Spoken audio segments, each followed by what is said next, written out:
Welcome, everyone. Thank you for joining today. My name is Carmen Brooms, and we're excited to have our panel here today. And we're excited to be able to still have South by Southwest during a pandemic. We're really excited that they figured out a way to still have our voices be able to be shared here at South by Southwest.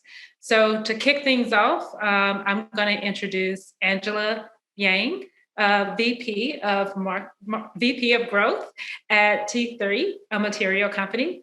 Angela?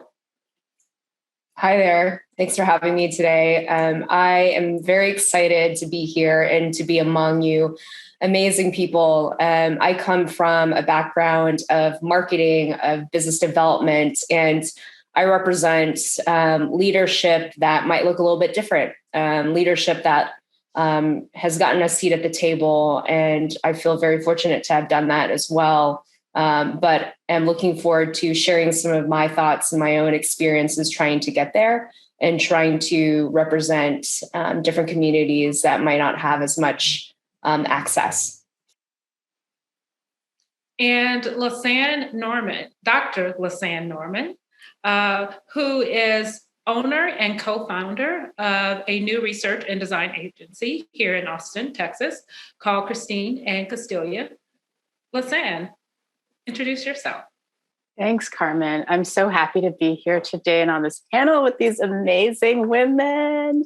As Carmen mentioned, I'm a co-founder of Christine and Castilla Research and Design here in Austin. I've been in the UX space now for about 6 years as a research lead.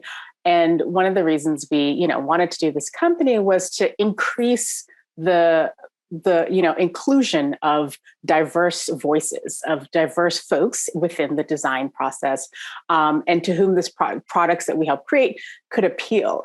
So I love that we're having this discussion where we're talking about how could we do that? How do we change? How do we disrupt this, the white supremacy that's currently in the design process and create something that looks like this panel, right? Create something that will appeal to everyone on this panel equally. So excited to be here today. We're excited to have you. And Elaine Zuniga, who is lead product manager at Bowie Health. Introduce yourself to us. Hi, everyone. Elaine Zuniga. I'm really, really excited to be on this panel with everyone. Having gotten to know these women over some time, Angela and I have worked together in the past, and my new friendship relationship with Carmen and Lisanne has been a really great experience in getting to know them a little bit more. I'm excited to be part of this panel to share my perspective and share my story. I come from a background in my career that took a lot of twists and turns to get me to where I'm at. Started in marketing, moved into tech, jumped around into product development, leading design teams. And I appreciate the fact that I've been fortunate enough to have a seat at the table in the past and today. But getting there wasn't so easy, right? And so being able to represent Latina, female in the tech product development space is really exciting. And so I hope this conversation inspires you to take steps to be an advocate and to be a voice in helping to dismantle that white supremacy within development and design. Yeah. And we love hearing a little bit more about your backgrounds. Lisanne, tell me a little bit more about your background and your journey and what brought you here today. Okay. Wow. That's good questions. So I actually, my background is primarily academic. I have a PhD in African and African-American studies, as well as social anthropology, right? So always at the forefront of the things that I've done is always this idea of there's this history and there've been so many people excluded, so many voices not heard. When I sort of came into the tech space, that is one of the things that I saw, right? I saw a lack of inclusion of, Black and brown folks, just, not in the room, not being considered in the process. So it's been really important to me and something I've really been an advocate for as a researcher to always be like, who are we talking to, right? Like, who are we including? Because I've been, in the room and had people try to ignore my voice or take credit for the ideas and the things that I've put forth. And also to be very uncomfortable with the idea of, I remember once we were working on an e-commerce platform and a product, and I was like, oh, do we have any information around like not only just age and gender, but what about race? And folks were like, oh, no, we don't need that. That's not important. And I was like, well, actually, it is important because that represents different experience, right? That might be a different way that folks, interact with the product or use it or view it. So let's include that, when we don't include that, or we're saying that, oh, well, no, race doesn't matter. We're eliding a large group of people just based on that alone. So it's been interesting to sort of bring that background into the work that I've been doing. And one of the reasons that it was so important to me to create Christine and Costelia Research and Design, even in the name alone, right? Christine and Costelia represents two women from, my background and my co-founder's background, that we're honoring them. These two Black women, we're honoring them when we say their name and we put that up there, like as the name of our company, but also too, because we've seen the lack of inclusion, right? We've seen the harm that's done to communities of color or, communities that are economically challenged when, these products are created with no thought to them in mind, right? And so we see a new path and a new way forward also to change, to challenge and change the design process, but to also challenge and change who is it serving, right? Like, who are we serving? Let's think about ourselves more from this kind of servant perspective and think about like, who are we serving and how are we helping to improve their lives with whatever it is that we're creating. So being able to have the opportunity to make an impact on that has really been sort of the impetus behind wanting to sort of branch out and have our own company. And to, we make the table, right? We're the ones creating that table. So we've been very intentional about who we're bringing to that table. And I'm right now, we're female led and we're so diverse, right? Like our backgrounds, we have like two Black women, but like me, I'm Jamaican, my co-founder is African-American. Those are two different Black experiences that people don't think about, right? Our designer is a Filipino woman who comes from a fashion background. Like she's bringing that different perspective. Our other co-founder, Karen, is she's a young Texan woman, but she's got like proud of her Polish heritage, but also having like grown up in diverse spaces. Like she's like our millennial, but she expects that, right? Like there's an expectation that there are going to be people who don't look like her around her, part of the process and who she's serving. So we've been very intentional and I'm so proud and happy of what we formed. And I can't wait for us to keep like doing great work. Yeah, well, we'll keep our ear out. I can't wait to hear more about the company later. And myself, to add, as co-founder of Black UX Austin, I understand what it's like to create something and build something from a group of people. And one of the reasons why we created Black UX Austin was because we wanted to create a sense of community, especially here in Austin, and create a place where people can go and feel safe and talk about some of the experiences that they were experiencing. I know myself, I've experienced things in the corporate world, but then when you're the only one, you're like, am I crazy? Like, am I the only one? Then when you get a chance to be around other people, you realize, no, I'm not the only one. There are other people who are experiencing this too. There are other people that have the same story. And as I've grown, I realize it's not just centered around tech, it's centered around other industries too. They all are having very similar experiences. And the more we can talk about these experiences, the more we can really define what it truly is, which is what we're going to be talking about today, which is white supremacy, right? At its core. And I don't know if we got into your journey as much, Angela, but I would love to hear a little bit about your background and your journey and what brought you here today. Yeah, sure. So I actually have been on the agency side for the majority of my career. And so I have really worked in marketing and media, and now most recently really focused in on not only the brand side of the house and the marketing side, but also product design as well. So really working with our teams to make sure that we understand what solutions we're bringing to market for our clients. And so I bring a really interesting perspective from being able to see what is the market demanding. What are customers really wanting from the brands that they're actually buying from, getting services from as well. And so that's been an interesting ride just because starting in my career on agency side, I was typically the only person that really looked like me in our meetings with our clients. And so it was often an experience that you don't really think is that big of a deal, right? But when you don't have someone that is a mirror to you, that is a leader that looks like you, it's really hard to be able to flourish in the way that you'd want. So I actually almost lost my first agency job straight out of college because people thought I was too quiet, too meek. I just didn't really fit the typical agency standard of people really being loud, outspoken, and always having an opinion and bringing that to the table. And so it took me a long time to get there. And so now being a lead of the agency and being able to be a mentor to others, I want to make sure that we give people space and be truly inclusive, not in terms of who is represented, but also inclusive in thought and experience. And how does that really lead into design? So I'm hoping that my experience there demonstrates that leadership can look different.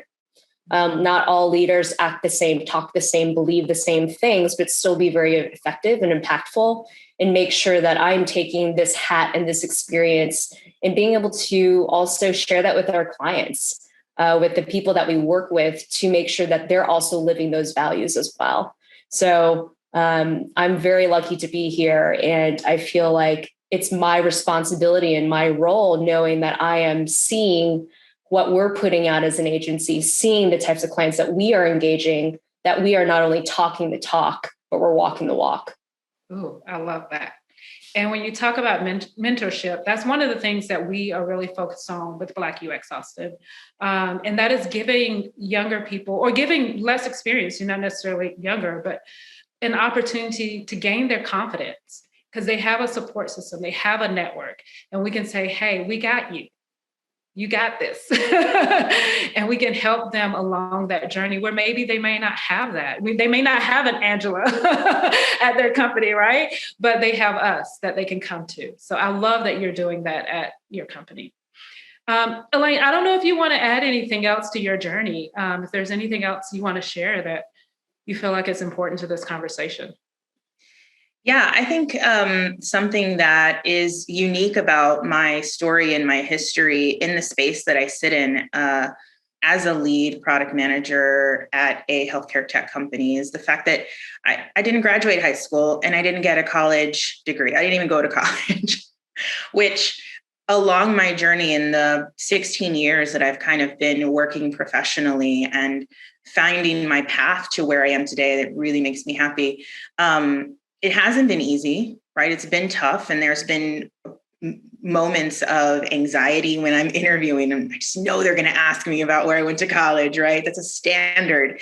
And how do I dance around that? How do I present myself as a professional, but not having the credential, right? That's always been a fear and a worry of mine. And over time, I've been fortunate enough that, someone has taken chances on me. Early in my career, there was 2 white women at my first agency who said yes to me with no degree, right? I had no experience. And they were like, I don't know, we'll teach you.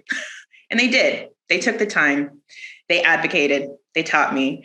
And it allowed me to feel like I could come curious, right? And I could ask questions, that I had that validation to say, I deserve to move up and move on into in the company, or move on to another company. I deserve that. It didn't come with its heart. I definitely lost jobs, and I asked, job opportunities. And I asked, how come after 4 interviews, what was it? What could I have done better? And I literally had a recruiter tell me they went with someone who had the degree. Unfortunately, you didn't have one. I lost a job because of that, even though I was, a seasoned professional at that time. Another time I was working for an agency and we just hired a new strategist for the team. I was on site with the client and they flew him down to meet the client. And so I was designated as the one to show him around this new partner that I had on my team. And we're having lunch together and we're just having conversation about, where did you come from? Tell me, what school did you go to? And I told him like, oh, I actually didn't go to college. He literally dropped his fork and said, how did you get this job? And that just kind of knocked me back. That totally knocked me back. And it took me a minute to collect myself. And I said, I guess I'm just that good. I love it. Good. So, I've definitely gone through this rigor of emotions of like, do I really deserve this? Do I? Should I? But I think it's just a testament that talent can come from anywhere. Experience in a specific space doesn't necessarily mean you have a piece of paper to back it, but literally you have the experience of working in the trenches, doing the hard work. And sometimes you fail, but sometimes you don't, right? Sometimes it just makes you better. So I'm really excited to be a voice in this space and a voice across the board for those who don't take the traditional path of education, but want to be a professional, right? So let's look about how we can tap into untapped potential, basically. You never know who's going to be part of that group. Elaine, can I just jump in and ask you a question, right? Sure. So that we're having this conversation about like, how do we be advocates for those folks who don't have that traditional background, right? So, because I come from the very traditional, like academic background, right? Ivy League for most of it, bunch of degrees. So, when companies evaluate me, I know that already speaks for itself. And it's like, oh, okay, automatic. But then it puts me in a position of power, right? And I know because of that, because of having a PhD from Harvard, like getting to be a director at Visa, it wasn't difficult. Like when it happened, when I had the interviews and they were like, yeah, like we saw Harvard, we were like, oh, of course that means you're super smart, right? And I was like, okay, but I do tell people all the time, I'm slow, but whatever. But it puts me in a position of power. How do I then be a good ally, right, for that person? Like, what do I do? Where do I look? Like, what advice would you give? First of all, I'd say leverage your power to elevate others, right? Leverage your platform to say, hey, guys, listen to me. Let me introduce you to this person who is going to now take the lead, right? Give those people within your organization who may not be the VPs, who may not be, the directors or the senior titles, but give them opportunity to shine, give them opportunity to prove themselves or to just show their own talent. But where do you find this, right? Most companies hire in a standard way, right? In what I would dare say a white supremacist sort of way, right? You field out for resumes, you look for keywords, right? Minimum number of years of experience and things like that. Take more time to look at a resume and what are the contents of that resume. And even in the interview process, when you're interviewing new people, give them opportunity to do something and show themselves. And I think most companies are starting to do that. Like give them a project, give them an opportunity to showcase their talent. And I think if we did that more and less of the Q&A back and forth, where did you go to college? What is your degree and what was your GPA? Especially for people who are young coming up into a professional space, like forget about those numbers. Think about what they can contribute, ask questions that dig a little bit deeper, and give them an opportunity to showcase what they can do. And from an internship perspective, most internships that I'm familiar with come from, we partner with X university to give us a pool of potential people for internship. Open it up, make that a broader space that you look for interns that could potentially be a long-term investment into your company. Yeah. And I love the fact of opening it up. I mean, myself included, just to give a little bit of background about me, I'm from Northwest Florida, very, very small town. I like to say let me tell you. So it is a town which the governor of Florida during the Civil War was from my small town. And so that history has been passed on from generation to generation. He did not want to be part of the Union. So he killed himself, and he's buried in my small hometown. So the white supremacist mindset still exists in that same small hometown because it's been passed on from generation to generation to generation. And what I learned about myself over the years is that I had been carrying all of that for so long. And then as I dug deeper and doing more research, I realized that many of my family members had been carrying that. They were so scared and so afraid. And the small town that I grew up with is known for the most egregious lynching in the entire country, to the point where they were cutting up people's body parts and hanging them and selling them out. So this is a kind of history that was passed on. And that history is not hard to undo, right? And it gets passed on from generation to generation. And so what I had to do too is recognize in myself that I can succeed regardless of where I come from. And it took me a long time to get there.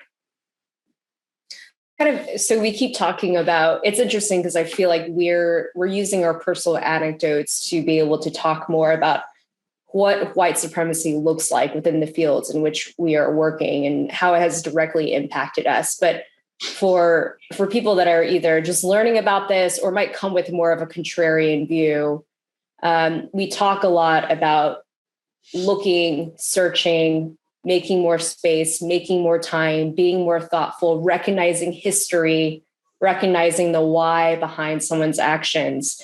But one could argue we live in a world that doesn't allow for time.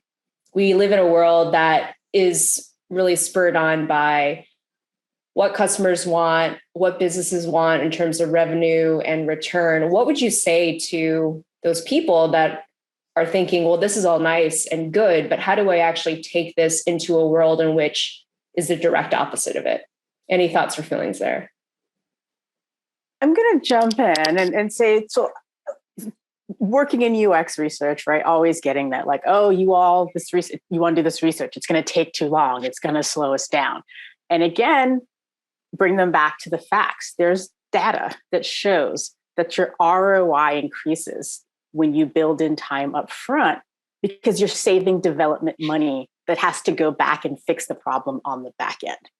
So take a little time. It's actually like, look, and try to put it in terms like that. In this real world, we've seen examples. If you took a little time up front, you actually increase your ROI. So it's a win-win situation, right? You're able to find that balance as well. And the other thing that I say to people, again, like Harvard Business Review has done numerous studies that has shown the more diverse your team, your group, your organization is, the more productive they are. And that equals dollars, the more money those companies make. So I always tell people, like, as much as we try to say that it's not realistic for the world we live in, the truth is, like evidence has shown it is. It's just a matter of people putting aside the biases that it's inherent in white supremacy that runs through our society and actually, embracing this knowledge. Another thing I would kind of add to that is I have a little saying that I like to use, and that's test all things, right? So you're coming to me with these facts. Well, let me test it. Let me validate this for myself. And I think in the product development space, one important thing is to run a pilot, right? Let's make sure what we're doing isn't going to throw some wrenches across the board. And I think companies could very realistically run pilots within their organization. I've been at companies that have done that. We want to do a new process.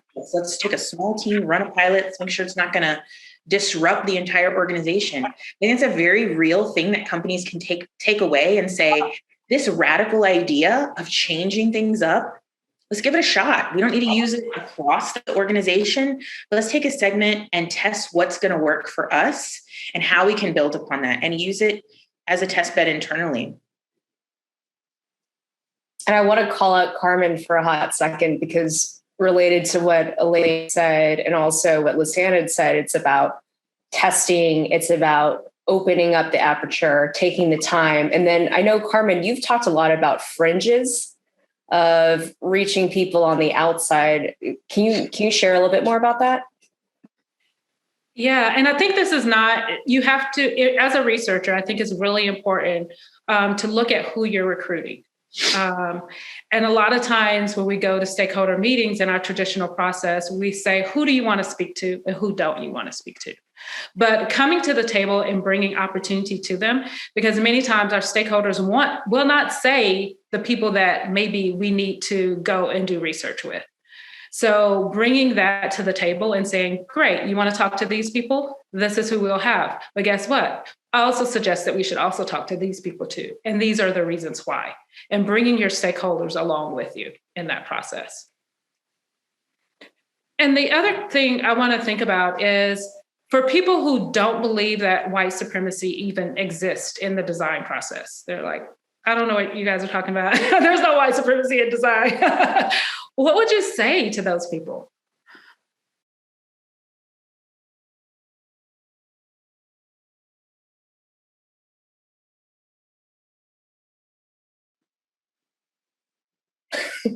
First, we might laugh. No, just joking. I mean, I think it would be one thing to just say, I think Lisanne had mentioned that it's the stats, right? Like, look around you, look at who is involved in the design process, who has the power to make those decisions for others. And you'll notice that most of those people are white males. And are we really doing the due diligence we should to make sure that there's representation, but representation that is purposeful as well? So my thing would be to not get defensive, but to have a growth mindset and to really think through what are the things that I do just because they're here and they're part of this quote unquote status quo. This is the process. This is what design thinking is. It works, but who does it work for? And so I would just take a second to look around you and to educate yourself and to think about this as not condemnation, but a moment to better and a moment to be able to think through your own role within the world in which we're operating and to be able to question that. So I would just start there. Yeah, and I like to define it as a normalization. I can think about where I live. Can I go to the local Target and get products that I actually need, or do I have to buy them off the internet? Is that possible? Am I thought about in the stores? Am I thought about when I am going to, for example, take my kids somewhere and I get ready to buy books for my kids? What do those books look like? Do those books represent my children? Or most of the books on the shelves represent someone else? So, Lisanne, I know you have some great examples of things you have experienced in the design process that has not been inclusive. Yes. So that's actually what I was just about to talk about and mention examples, right? I would give examples. I would start with something very personal, like going to the airport for me is always problematic. I have to build in extra time because I have long, thick hair that the airport scanning machine cannot see through. So I'm always has to stop, move to the side. And people be like, oh, I need to pat down your back. The respectful agents, I should say, go, oh, I need to pat down your back. But then I have people who are like, oh, no, I need to run my hand through your hair. And I'm always like, no, that's not happening. And you're going to have to get a manager or we're going to be standing here all day. And if I miss my flight, it's turned into a thing 2 times. But people, one woman said to me, she's like, well, that's just a machine. And I was like, ma'am, with all due respect, they put a man on the moon. You can't tell me they can't design a machine that could scan my hair. No, I was like, there were no one that looked like me in the room, right? The researchers didn't go out and find people who looked like me or who even had very thick hair. There was no thought to let's test this on as diverse and wide range of individuals as possible. We see this with the Google self-driving car, where studies came out that the cars were more prone to hit people who were of darker skin because they hadn't fed any images in the machine of enough people who had different and darker skin tones. They didn't test it on. And again, there was no consideration of the plethora of society, right? The other one that I always come back to is the Gucci sweater, right? Like with the big red lips. I was like, were there no Black people in the room? And did the people in the room not know any Black people? Because if you know a Black person, you have a friend, you're going to know, oh, no. That's not going to work.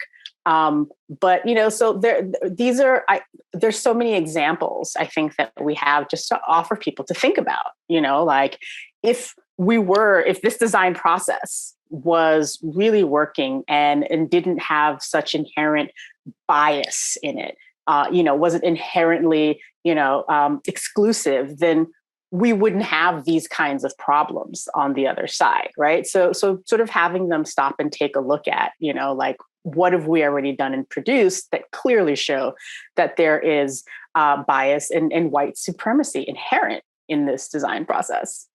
Yeah, and you can just look at the people that are really making the decisions, the executives across the country. What do they look like? Yep. Do they represent? And then if you're going to have people in the room who are designers, who look like us, are their voice being heard? Or when they say something, is their voice being ignored? Or is their voice being ignored because someone high up has said, we have to do it this way, without any context for the people that are actually impacted? Yeah. So if we were to create a design process today, what would it look like and who would be in the room? Elaine, what are your thoughts on that? That's a really good question. I think making sure that the people in the room, the voices in the room are spread out, right? There's a broad spread of who is represented. We should be thinking about the different voices of different representatives that sit in those seats. We should make sure that it's not just mostly male, mostly white, or even mostly female, right? There really should be a blend and mix of ethnicities, cultures, age groups represented, so that way all voices are heard and thought of. And I would just build on to what Elaine had said, because as we think about how white supremacy does show up in the design process now, what I've seen from my perspective is a lot of speed to market. There's not enough space given to people to be able to actually explore alternative views, alternative methods. And usually the end goal, faster is better. How profitable can this be? And it doesn't really take into the consideration that there are other people with different needs that may not be considered mainstream or may not be considered profitable. And so I would love to be able to see a world in which different perspectives, attitudes, viewpoints are really taken into consideration, and that audiences and segments and human centricity is truly human. That would be fantastic to see, in my opinion. And Carmen, I'm kind of curious what you think. I'd love to hear your thoughts on that. Yes, I definitely agree with everything that you are saying. What I've seen, and I've been in tech for about 20 years now, and what I've seen, we have moved more and closer to speed, to a culture of oppression, to a culture of get it now and get it fast, and let's get out there and create the MVP and worry about what impact it has on our community and our environment later. And I think in many ways, I feel like we've lost our way a little bit. And I'm hoping with this conversation that we start to move to a new place and we start to move forward and recognize the culture and the environment that we're creating and the impact that it's having on the world. So to go back to that definition of white supremacy in design, how would you define that? Well, I think Angela really kind of mentioned a little bit of the speed to market. Let's get it done. Let's get it out the door. We've heard a couple times the get to the MVP.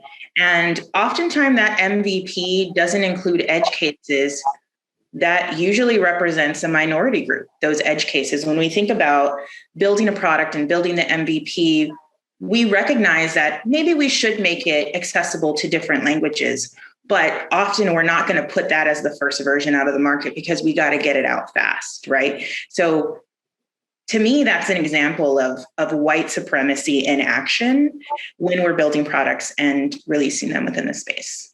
Yeah, and I've definitely seen that throughout my career where we worry about the US first, and then we worry about other markets later, or we do everything in English and then we just go through and translate everything into another language, not thinking about the cultural context of the community and the people that they're really trying to create these products and services for. It becomes more about translation and not localization. And that's a really important part in making products accessible. I'm going to just piggyback on that, Elaine, what you said, because you're right. There is a cultural aspect to it, right? You just can't find somebody who can translate something into Spanish or translate something into Chinese. You need somebody who understands the local context, like the local cultural connotations and different words and different slang. It requires more.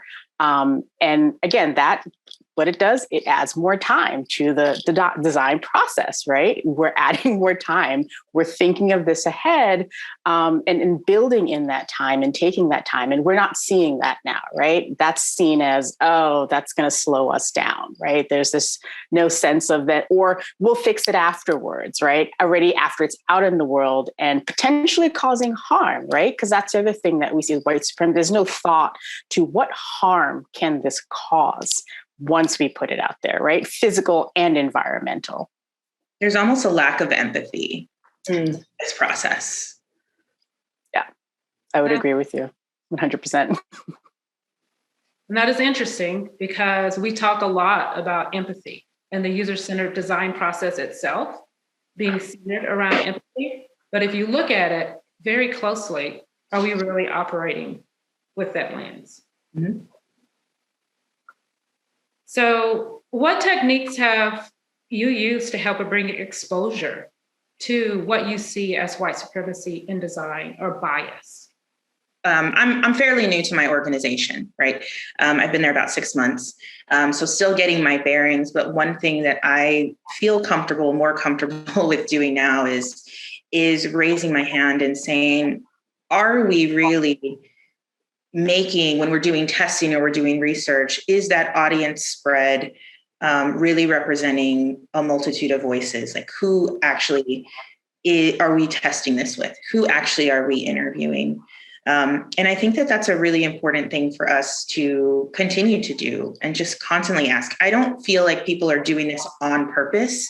It's been ingrained in us to male and female mix, right? Let's maybe mix the age groups, but we don't think about the culture and we don't think about different races and how they may react to the type of work that we're doing. So I think it would be really important for us to go that extra mile and think a little bit more critically and say, and also let's include these types of people as well. Or and even the intersectionality, right? We're not all male and female. Right. So, yeah. How about you, Angela? What techniques have you found effective in your? Yeah, sure. Actually, at T3, a material company, we are working really closely with a group called the Creative Reaction Lab, which has a really incredible equity-centered community design process that we're trying to integrate into our own creative process. So techniques that really just make us more self-aware as strategists, as creators, as designers, to recognize the history, to recognize different people, to recognize empathy, and be able to apply that lens to the work that we do, I think has been really helpful for us. And that's a shout out to the Creative Reaction Line because they're great. But at the same time, too, I think there's an interesting part of seeing the teams that are actually included in this process.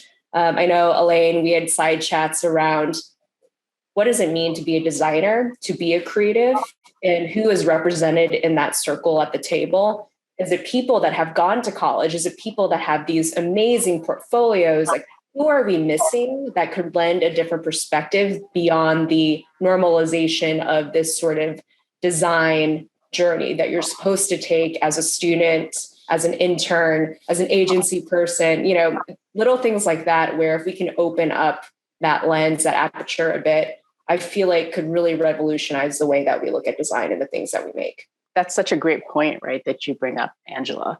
Like, who is at the table, whose views, whose perspectives in the room? Because that's one of the techniques and things that I've been pushing on the design team that I've been working with recently, this idea of forcing them to think about themselves. Like, what values and influences and biases are you bringing to the table? Are you bringing to this design process, as well as having stakeholders be a part of this discussion, right? Because a lot of the things that they're thinking and coming to ask you to design or to think is based on their experiences, right? So having them, everyone at the table, really take a look at their own influences and particularly their biases and how that then can end up being played out in the product, I think is a great technique to have before anything even happens, right? Like the kickoff meeting is discussing that and getting that out there and then moving forward from that.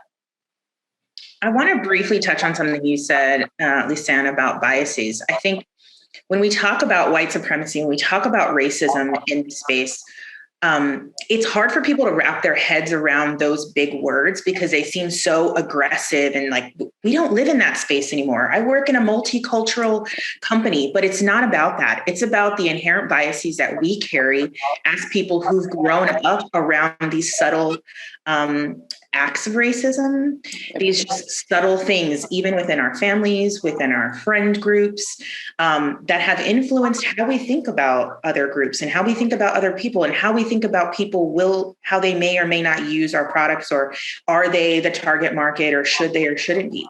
So the idea of bias is really something we need to internally really make people realize that we have those. Even if you say you don't, you do. Yes. Try to like break that down and really call it out. Call it out. Yeah. And what I found is having a common language and helping the team really understand the different types of bias and use that in conversations. Because there's a long list of bias. And when you can introduce that, when you see it to the team, I found that really effective. For example, myself, I'm also a researcher. And as a researcher, what I've been able to do is let people know when they want me to do certain things in research, I tell them that's going to introduce bias. And I explain what type of bias it will introduce.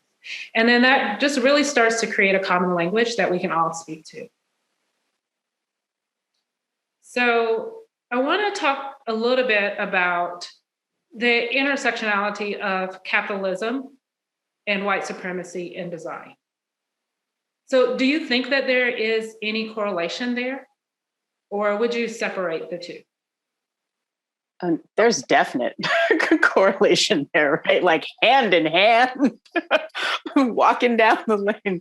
I mean, so much of what's inherent in white supremacy and the kind of the constructs and the systems that are built is about greed, right? Is about this accumulation of capital at all and any costs, right? And it's been those of us who aren't white males who've suffered from that, right? Like we've become the energy or the FOD to go through the machine to crank out and create this accumulation of wealth. And we see it in design all the time, like we talked about, right? This, get it out there fast, or this idea that, we'll make so much money from this. The faster we get it out there, let's just do that. And again, no stopping to consider the harm, even though we can see that there's been a history of harm, right? With this approach and with these products. And it's a shame because so many of us are harmed and left out of this, right? And I think if we can all sort of stop and be like, are we creating this to really improve the lives of the people that we hope will interact with this? It would be a different approach and a different way to think about it. Or are we creating this to just make money? That's an excellent point. When I think about products within the healthcare space, tech products in the healthcare space, are we building products so that way we are crushing the competition or just simply in line with the competition? Or are we really thinking with true empathy to make sure we're building products that solve a problem within this space? And sometimes that doesn't always mean the bigger bucks or crushing the competition, but it means we're solving problems. Oftentimes for a segment of people who haven't been thought about, who have been left out. And so it's definitely hard. I mean, I don't own a company, right? I don't own a business. And I know that that's a fine line to sort of play in, but it's something I think is really important today for us to say, we're going to make that decision to let the competition do what they're doing, but we want to solve problems for these people. And one of the things that possible is looking at long-term revenue effects of that. If we're better to our customers and we're better to the people we serve, then they're more likely to stay with us and stick with us. So not thinking of short-term revenue gains, but what is the long-term revenue opportunity? And what are we in for the long haul? Mm-hmm. And I see you nodding your head. What are you thinking here? Yeah, I'm thinking too, just from what I've seen with our clients as well, part of the capitalist side is definitely a part of that. And I feel like that's built on these cultures of a lot of the different companies that we work with where revenue leads every single business decision. So it would be interesting to also see brands lean into a different type of value exchange or value system for themselves. So I would love to be able to think through with a client, where do we want to be, not only as a business, but as a brand, and what do you actually represent? And I do agree with you that, Carmen, what you said was so smart about short versus long-term gains. What can happen now versus what can happen later, and the broader impact that might pave your road as a brand to be more different, to be unique against the competition, is an interesting angle that I believe people can really take. So that would be the other side of thinking through, how do you build a business and a culture that isn't just revenue forward, but culture forward? Yeah. And so what we're really talking about here is things that we can do differently in order to change the design process. And so, Elaine, what are some of the other things that you think that we could do to really change the way we do design today? I think first and foremost, folks need to be able to think about their biases, right? I think that's really important to acknowledge that. And then I think it's important that when we take a look around the room as to who's involved in the design process, that you're seeing diverse folks represented in that room, right? Like, as we've talked about, by race, by age, by, identity, gender identification, by, educational background, by experience even, right? Like different life experiences, to not, think that someone who doesn't have a degree from Stanford can't, bring to the table some really substantial and incredible thinking and different ways of looking at it that might, help us to solve a problem in ways that we couldn't have imagined, right? I think that's the problem. We're limiting ourselves, right, to the potential of what we could create and what we could put out there to improve society, by sort of not allowing all these different perspectives and not making sure that they're in the room and a part of that actual process. Yeah. And I think about even our panel today, we all have very different backgrounds. Yep. We all came from different schools, from different education backgrounds. So the fact that we're all sitting here shows the diversity and the power of where we can move in the future. So the other thing that I've been thinking long and hard about and struggling with is, how do we create balance from this need to create customized experiences, but still being sensitive to people who are negatively impacted by design decisions?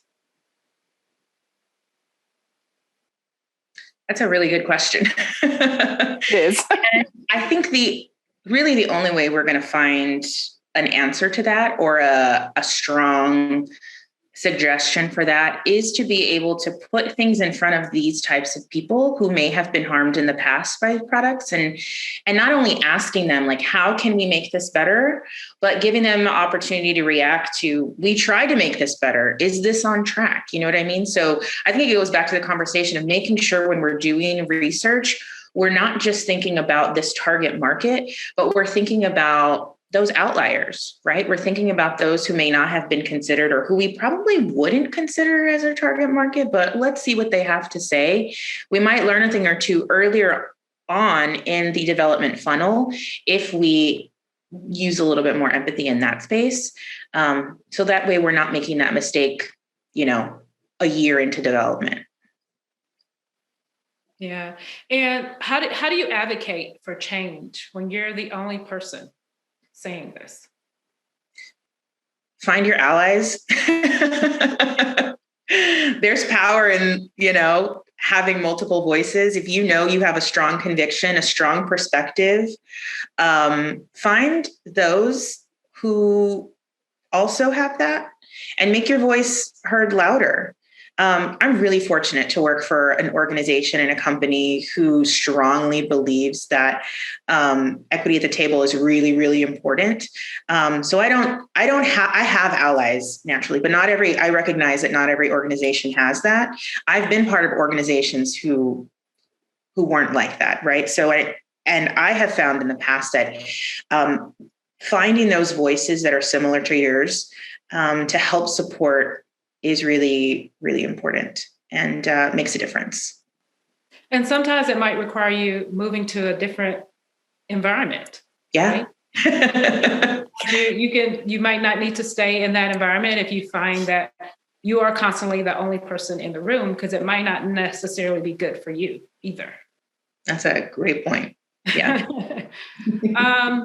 So Lisanne, I know you and I have talked about this quite a lot. When you are the only person in the room, how do you create voice for the things that you need to bring the attention to, especially in this corporate tech world, where most of the people don't look like us, or we may be the only person in the room?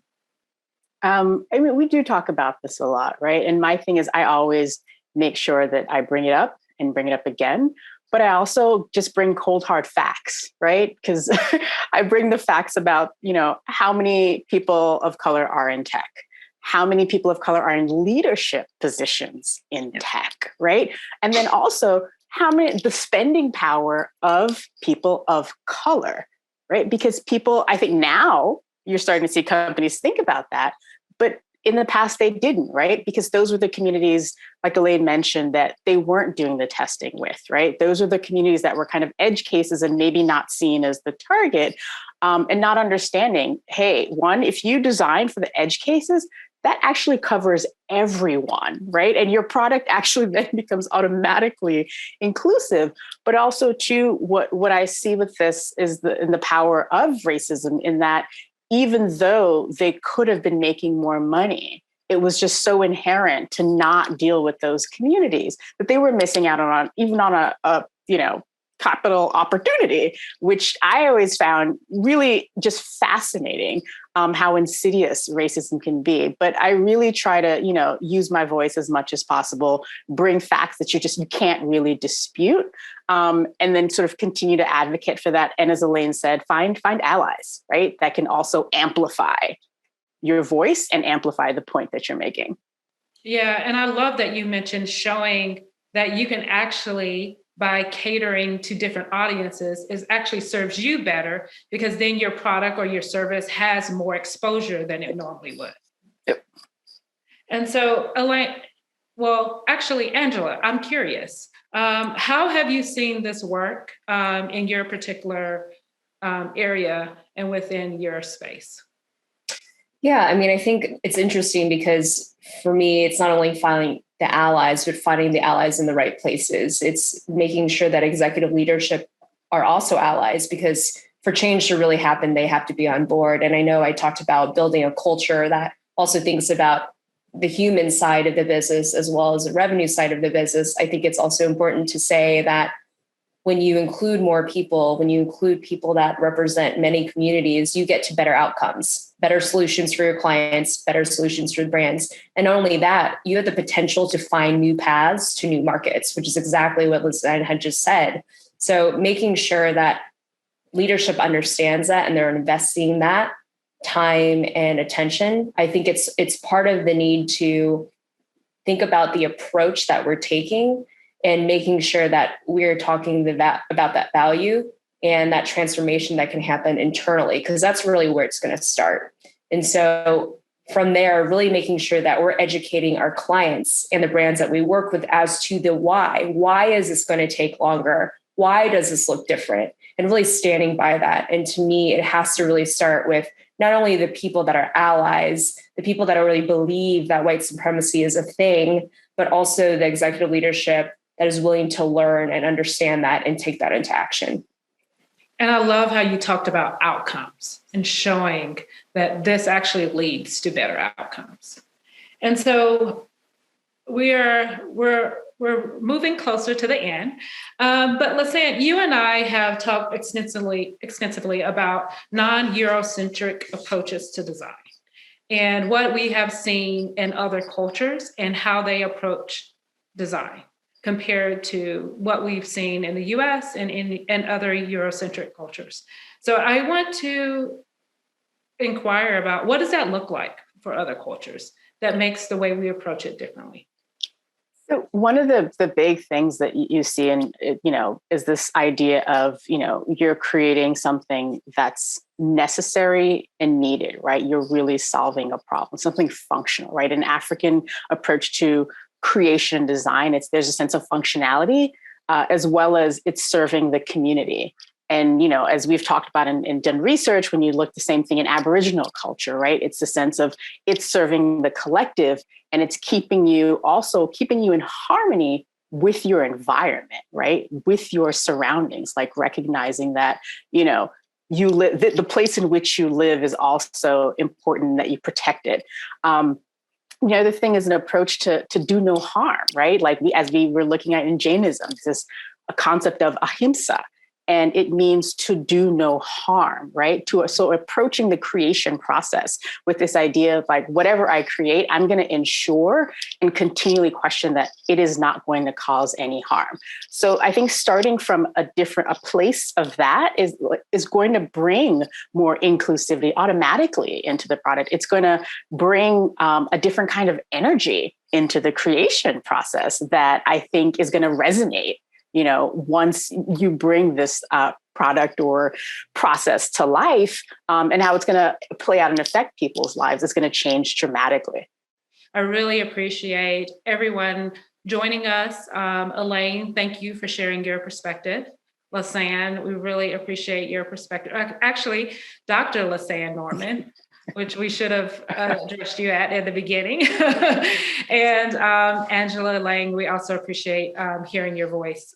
So we're going to conclude today, but we thank again everyone for joining. And if there's one thing, and I'm going to bring this to the panel, if there's one takeaway that you want everyone to do tomorrow, because we're all going to forget about this panel, and we're going to say, yes, we have to do no harm, and we're going to go back and we're going to go back into our corporate worlds and our tech worlds and the world that we live in. What is one thing that you would say we could do tomorrow to move progress forward? Elaine, I'll start with you. Okay. I would put a challenge to whoever's watching this, if you're in a position of leadership at an organization, to rethink how you bring people on to your company. Specifically young, raw talent that may be not considered because your internship program is specific to a specific university. Not everyone has a capacity to go to university. Not everyone is able to be in that space and be considered. Reconsider how you're introducing people into your world. Everyone has a capacity for innovation, right? Doesn't mean that people who don't go to college or don't have a specific type of degree aren't able to be super creative or or be able to create or invent something really amazing. I use myself as an example, someone who did not go to college, who got a GED, no college education. People took a chance on me, and it also was coupled with my own personal tenacity. But because people took a chance on me early on, I was able to prove that innovation can come from anywhere, right? And I wouldn't be sitting on this panel or the place that I am if someone hadn't taken a chance on someone like that. So my challenge to people would be, if you are in a position of leadership in an organization and you have the ability to say, let's rethink maybe how we bring talent on. Let's think about different cultures. Let's think about maybe different walks and paths of life. Because like I said, creative innovation can come from anywhere. Yeah. And me, I actually graduated from Florida A&M, a historically Black college. And then I went on to Michigan State to get my master's degree. And for a while, I was highlighting my master's degree and not my historically Black college. And then I thought about it. Why was I doing that? Right? Why did I do that? And then if you look at some of the people that have done amazing things recently, even our vice president now, they all came from historically Black colleges. So I had a moment where I had to check myself too. And and if we can do those things and we can let companies know, don't just consider people that have college degrees, or go to the Black colleges, because look at the talent that's coming out of all these different places. Angela, what is one thing that you would like to? I'm trying to think, how do I follow Elaine's? So, that's a good one.